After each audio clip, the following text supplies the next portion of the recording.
Bonsoir à toutes et à tous, ravi de vous retrouver sur 8 Mont Blanc. Il est 18 h, bienvenue dans cette édition du journal de la rédaction. Nous sommes le vendredi 18 mars 2022, au sommaire ce soir. Daka Braka, c'est le nom d'un groupe traditionnel ukrainien qui se produira ce samedi à 19 h au Forum de Bonlieu à Annecy. Pour parler de ce concert solidaire, je reçois dans ce journal Salvador Garcia, le directeur de Bonlieu Scène Nationale. Et puis un focus sur une discipline qui mêle parfaitement sport et spectacle. Vous ne le savez peut-être pas, mais une école de catch existe à Rumilly depuis 2011.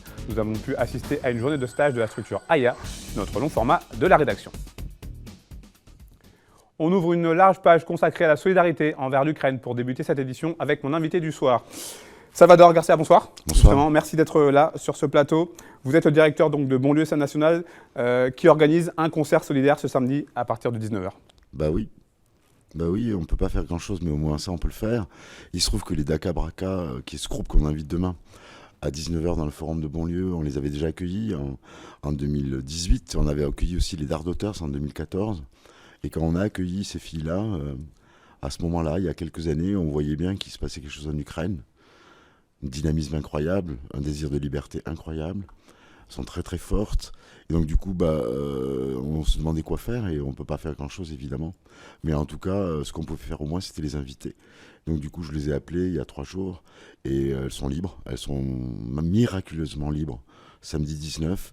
Donc du coup, on fait ce concert un peu à l'arrache, mais avec de très très belles voix. C'est de la très belle musique, c'est pas n'importe quoi. C'est un très beau concert. Et en fait, ce sera gratuit. Gratuit, libre, les gens donnent ce qu'ils veulent. Voilà, dans la mesure des places disponibles, parce qu'il y a 2000 places dans le forum, pas plus. Et du coup, les gens vont donner ce qu'ils veulent donner et nous ferons ces dons-là, nous les retransmettrons à la Croix-Rouge, qui sera d'ailleurs présente au concert samedi. Vous l'avez dit, un quatuor qui connaît bien Annecy et Bonlieu, puisqu'il s'était déjà produit en 2018. Oui, et c'était formidable. Je crois que vous avez laissé un super souvenir, elle et les Dark-Daughters. Tout le monde a compris à ce moment-là qu'il se passait quelque chose en Ukraine. En Ukraine, avec une grande liberté, grande irrévérence aussi. C'est peut-être ce qui leur vaut aujourd'hui la situation qu'ils vivent.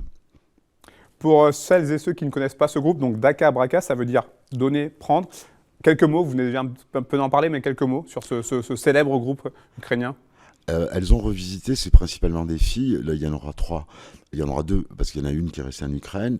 Mais elles ont revisité tout le répertoire folklorique et des musiques traditionnelles ukrainiennes. Donc, elles parlent vraiment de la culture ukrainienne, mais elles le revisitent avec des rythmes évidemment actuels. C'est dansant, c'est beau, c'est actuel.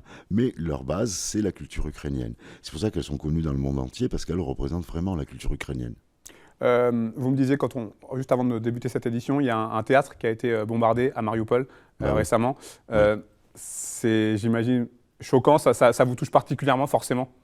Je crois que tout nous touche là, mais oui, forcément, un théâtre, c'est encore pire. C'est l'endroit où les gens s'étaient réfugiés. Voilà. On va d'ailleurs écouter un petit extrait pour avoir un aperçu justement de ce groupe Daka Braka. On écoute.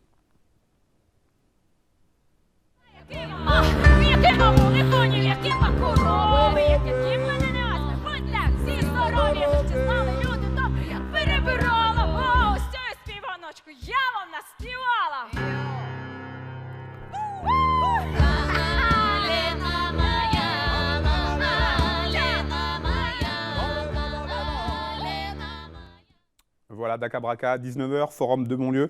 Salvador, est-ce que vous allez essayer de mettre en place d'autres actions dans les semaines qui viennent en solidarité envers l'Ukraine?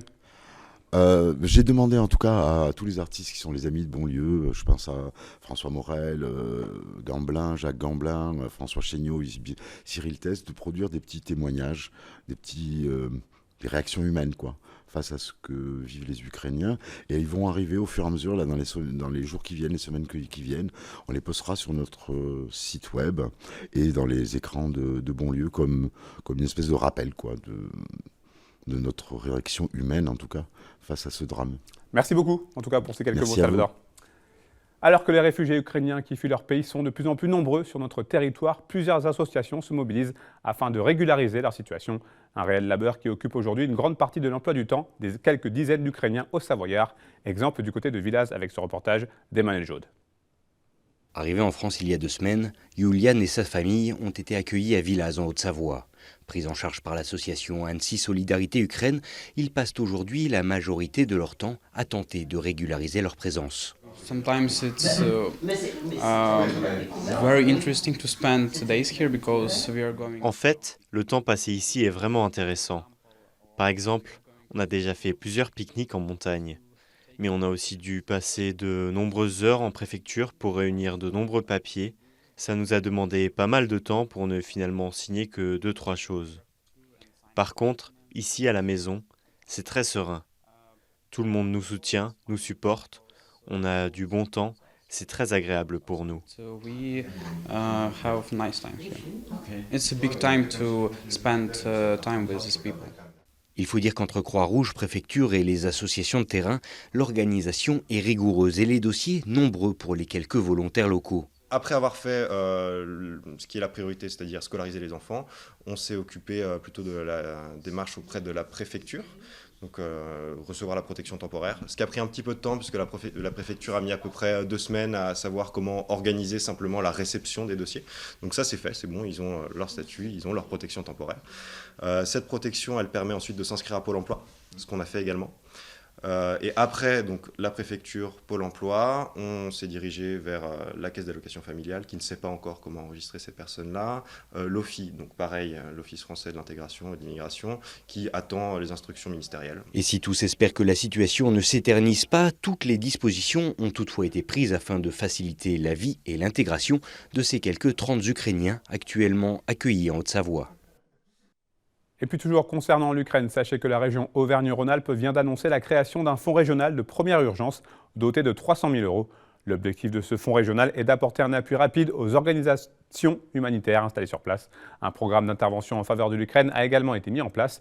Il s'appuie sur 4 grands axes: aider la population, organiser l'accueil des réfugiés, accompagner les entreprises locales impactées par le conflit et soutenir la reconstruction de l'Ukraine.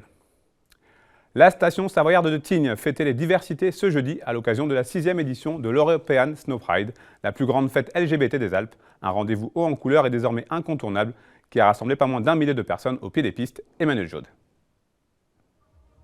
La fierté, c'était bien le maître mot ce jeudi à Tignes. Réunis pour la reconnaissance de la communauté LGBT, plus d'1 millier de personnes ont apporté sourire et amour dans les rues du Val-Claret. Sous les pavillons arc-en-ciel, la fête a en effet tenu toutes ses promesses. Cette fête est une fête commémorative, celle de la diversité et de nos frères et sœurs. Et puis ensuite militante parce qu'on porte des idées, les idées d'égalité, les idées d'inclusivité, les idées d'avoir une société où on peut tous et toutes vivre libres, comme on est, sans être jugé, sans être discriminé, sans être agressé.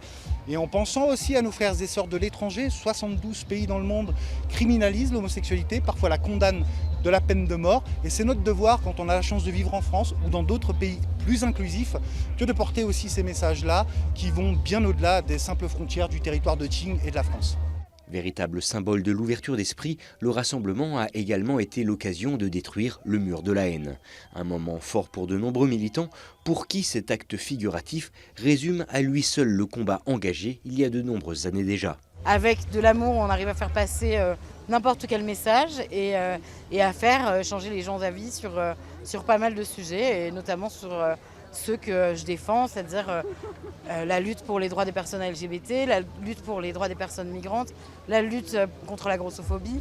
Enfin voilà, toutes ces casquettes que je revers. Et je pense que vraiment, c'est important de tout faire. Donc je ne le fais pas avec véhémence, je fais juste parce que je pense qu'il y a des droits qu'on doit défendre et c'est juste normal. Un message politique sur fond de célébration festive qui caractérise bien cette European Snow Pride et qui s'est déjà imposé au fil des années comme l'un des événements incontournables de la saison d'hiver dans la station savoyarde.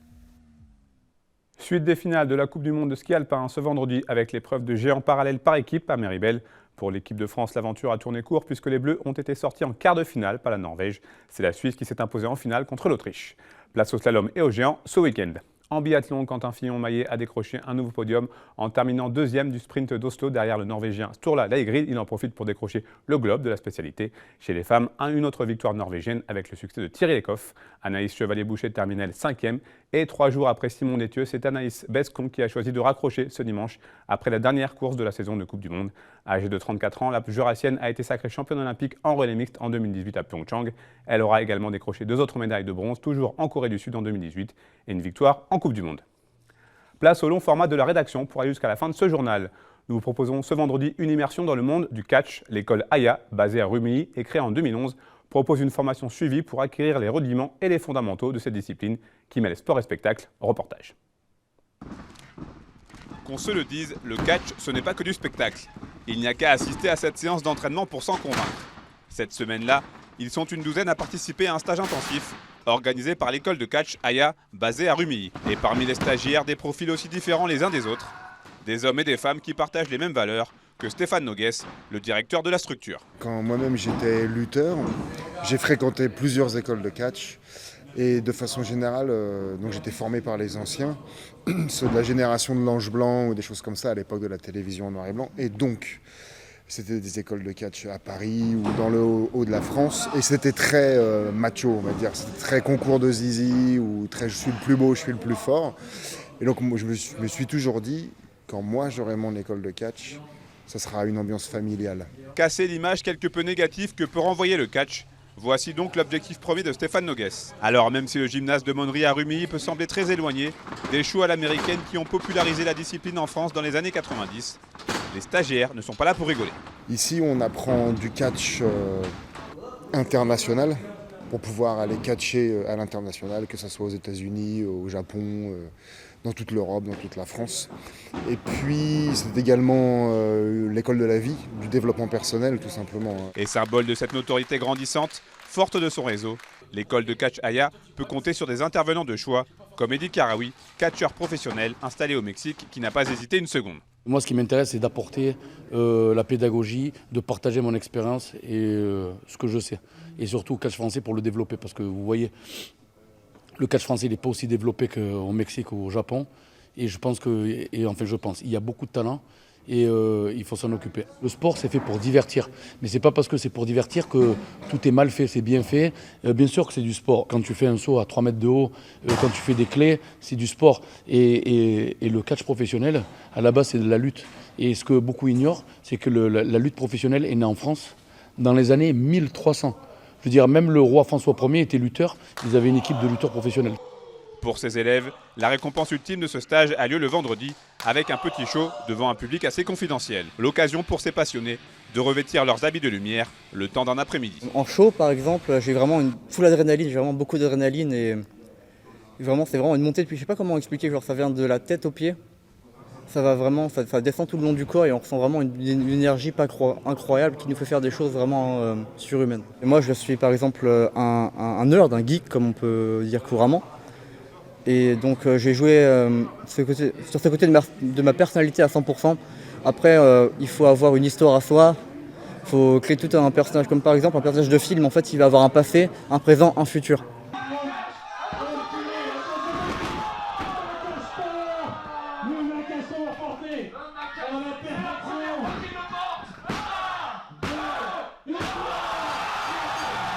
On invente quelqu'un, on invente la personne qu'on aimerait être, donc on n'est pas toujours la personne qu'on veut être à l'extérieur. Et puis c'est de l'art, c'est beau et souvent c'est aussi magique. Enfin la sensation que ça fait, c'est magique. De l'adrénaline, ouais, ça s'arrête jamais, c'est de l'adrénaline, c'est une multitude d'émotions qui traversent le corps et voilà, on se pose pas de questions, on monte. Fondée en 2011, l'école de catch Aya est la seule de ce type en Haute-Savoie. Depuis maintenant plus de 10 ans, elle a formé des dizaines de catcheurs professionnels qui se produisent un peu partout aujourd'hui. C'est le cas de Cédric Chamioclair, alias Tayel Machete. On est qui on est dans la vraie vie. Moi, je suis Cédric Chamioclair et j'ai un travail comme tout le monde, etc. Et le week-end, je vais prendre la voiture pour 10 heures de route ou prendre l'avion et je vais devenir un super-héros sur le ring qui est un cannibale amazonien, qui a peur de rien. C'est quelque chose d'exceptionnel de pouvoir tout lâcher. Ce cas-là, en fait, tout lâcher et de devenir ce personnage qu'on aime être en fin de compte. On n'y va pas pour la gagne, bien entendu. Moi, mon palmarès 2019, c'est 100% de défaite.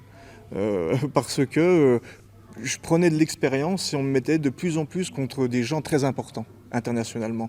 Et c'est normal que, voilà. Donc voilà, et on n'y va pas pour la gagne, on y va pour qu'on raconte une histoire et que le public soit heureux.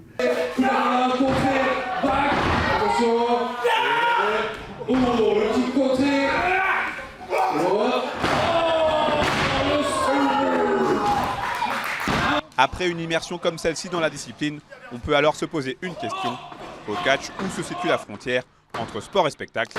Tahir El Machete, lui, a son idée. Mon dernier match en Angleterre, on a raconté une histoire un peu cliché, mais drôle.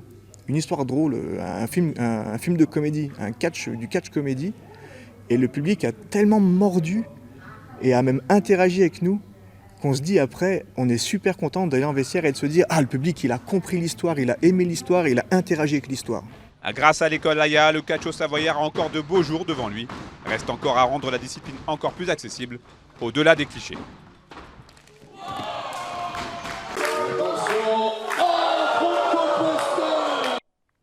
C'est la fin de cette édition. Merci à vous pour votre fidélité à l'information sur 8 Montblanc. Merci à toute l'équipe.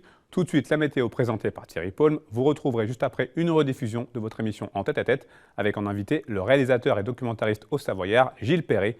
Passez une très belle soirée, prenez soin de vous et de vos proches, passez un très bon week-end. La semaine prochaine, vous avez rendez-vous avec Victoria Lopez pour le point complet quotidien de l'information sur 8 Montblanc.